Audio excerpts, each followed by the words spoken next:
Hey guys, it's SAT1 Math with Joe Beck, and today is lecture 10. Actually, today what we're going to be going over is word problems for part 4 now, right? So we're getting a little bit more deeper into the workings of how word problems work, right? And therefore, today we're going to be working with mainly fractions, okay? For those of you who are following along in the Barron's book, again, we're going to be focusing mainly on 3.6 and 3.7. We're actually extrapolating a lot from these chapters today. Now, fractions is the perfect way to start word problems because, well, as you all know, word problems basically make up a lot of the SAT test.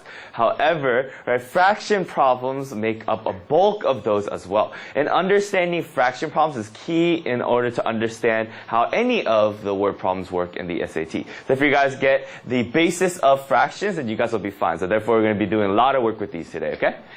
Now, the super challenge review that I gave you guys from last time. Okay, let's try it out. Now it says, the price per person to rent a limousine for a prom varies inversely. Remember, this is a little related, right? With the number of passengers. If 9 people rent a limousine, the cost is $70 each. How many people are renting the limousine when the cost per couple is $105?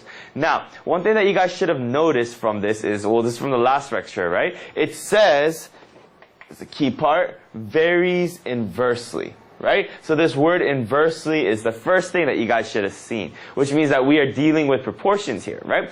Now, the proportions that we learned from the last lecture are mainly either direct proportional or directly proportional or inversely proportional, right? Now, directly proportional was when one value increases, the other increases, correct? However, in this one, right, it's a little bit different, right? Because every time the number of people increase, what's going to happen to the cost of the limousine? It's going to decrease, right? And that's kind of obvious because the more people you have, the more people that are going to pay, so the less the cost is going to be. So therefore, as it says, varies inversely here, well, it's the same, right? We could just think about it logically. It varies inversely because every time we have more people, right, the price is less. Therefore, we look at the formula that we did before, right, which is simply just multiplying, right, and we should be able to get the answer. So multiplying, right, we know 9 people, right, cost $70 each, right? And multiplying, then we set that equal to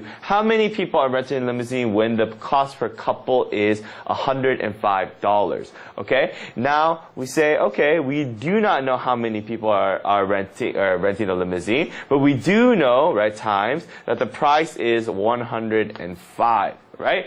Now, according to this, we multiply this together, right? And then for this, we get $600.